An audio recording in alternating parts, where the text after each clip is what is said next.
po ang chikahan dito sa NDN4. And of course, we're gonna start off with our sisters from the congregation again of Servas de San Jose, from TdN Quezon City and Cebu. And their business happens to be, once again, church vestments and accessories. We'll be talking to Sister Maria Flora Perez. Good morning, Sister. Good morning. Welcome to Chika, and thank you very much for coming all the way here to Manila just to showcase your wares and be with us. Okay, again, this makes sense because for people who are working in the church community, make a business out of your own. Young ladies who had no work, and when they were going to the to Japan and going out of the country and prostitution. So we thought of something. What could be the thing that would keep them here and earn a living, a decent living here, and have a permanent work? Because we also had an experience in factories in order to see how the factories were treating them, and we saw they were oppressed and given work for some days, and later on they were left without work.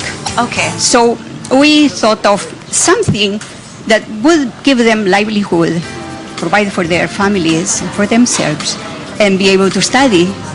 And so we thought of something. There was little at the time. We started in 1990, and we thought of vestments because there was not much. I mean, of course, all churches use it. And I actually really wondered, where do they get it? I mean, do the priests have them, have it sewn for them? Is it custom fit? I mean, you would never have thought that it's ready to wear. Yes. Or, I mean, actually, if you do think about it, where do they get it? Do they get it in department stores? Or, other these places? You might even go to like Tutuban or Divisoria or something like that. But then, so coming up with, of course, you started a business, technically. Yes. And of course, with any business, kailangan ng kapital. Yes. And that's when employment comes in and all that.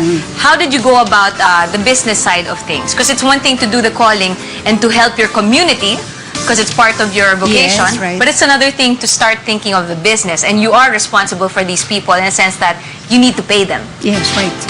We need to pay them, and we need to live also. So we got a very small capital from the congregation, just 10,000 pesos.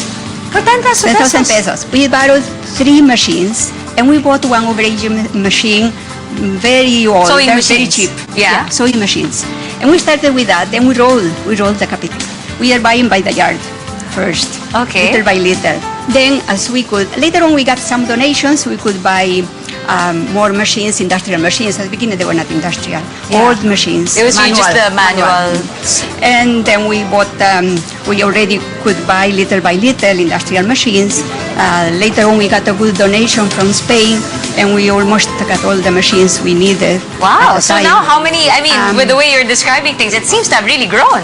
Yeah, we have grown. So from how many first, like? From 3. From 3? 3 lay and 2 sisters. To now? To now, 60 lay. Wow. And then 4 sisters. Okay, at least the sisters are still doing the supervisor's job. Yes, and working at the same time. And working as well. Yeah. And this is again divided not just here in Quezon City, but also all the way in Cebu. Yeah, in Cebu, the same thing. We started in Cebu 1999 because seeing the demand, we could not cope up with all the demand.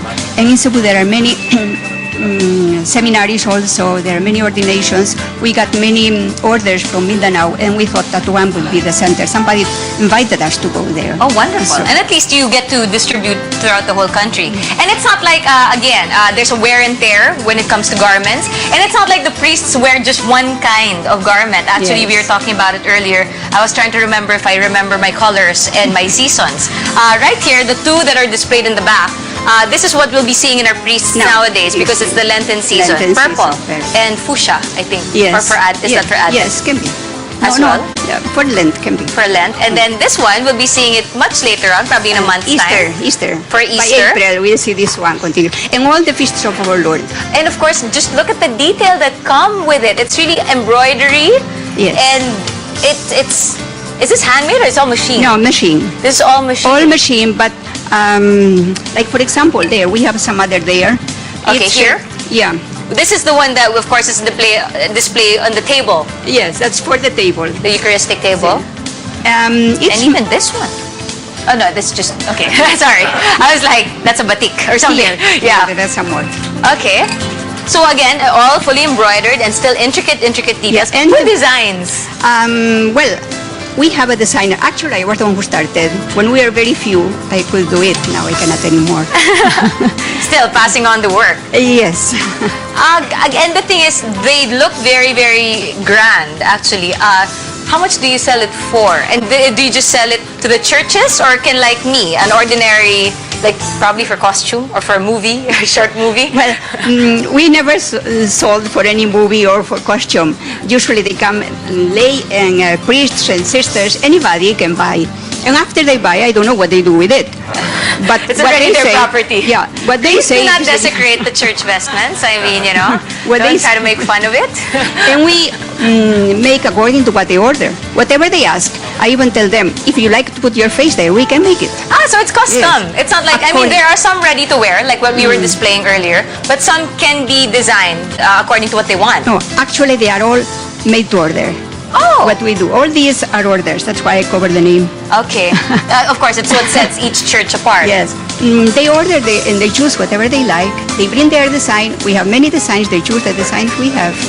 And then whatever they like. One asked me to go to Santa Cruz to get the design of Santa Cruz Church.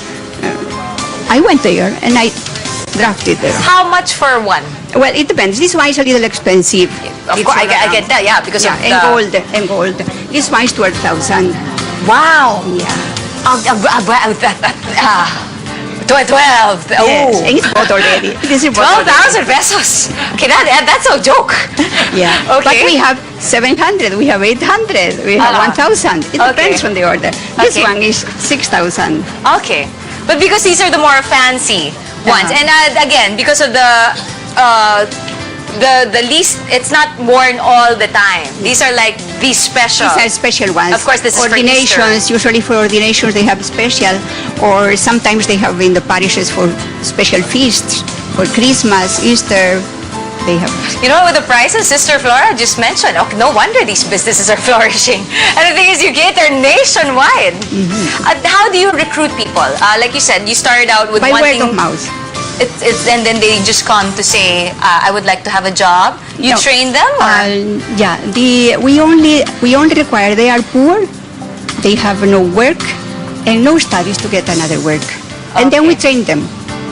And nobody is sent out because he does not know. There is a place for all those who come, but we cannot accept all in the Philippines because cannot fit. Okay.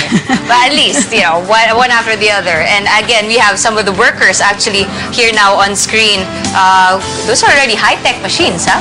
Yeah, and you these started are- with 3 simple ones. See, simple ones. Now they are all industrial machines. And you only started in the 90s, so that's best 1990. 90s. So that's basically around just within 10 years. Amazing. Well, it's 18 years already. 20 years. 18 years. You see there a picture. They are making the Jesus crucified now there, no? And again, There- it's just there are- the effort and the manual labor that does go into it, the talent, the skill. Yes, yes. So I can only assume that yes, these are the workers are pretty much well compensated. And again, I love that it's in the spirit of keeping them home. Yes, And then keeping earning them home, decent earning a living, a decent living, and formation. We give them material formation. Every Saturday they have formation There you go. sessions. Thank you very, very much, sister. It's very, very inspiring to hear that really, out of simply being true to your Yeah. vocation, you have a very successful business behind you. I don't want to Yes, touch true, these anymore. true, I mean, it's true. You know, dry clean only. No, it can be washed. It can This be was washed. This was washed already. Okay, so at least it's practical as well. Yes, yes. And again, thank you very much. We have more Thank you, businesses from the TdN from all over the Philippines. But again, as promised, it's not just about talking about their businesses this morning. They'll provide us with a bit of entertainment. And right now, we have with us 3 sisters and 3 workers from TdN Quezon City. Please take it away, ladies.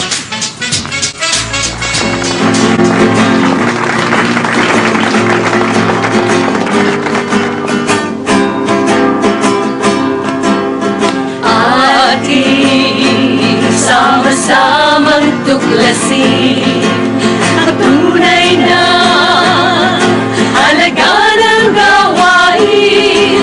Manual kong turingan, mababangurin kong tingnan, nararapat daw sa lukha't walang alam.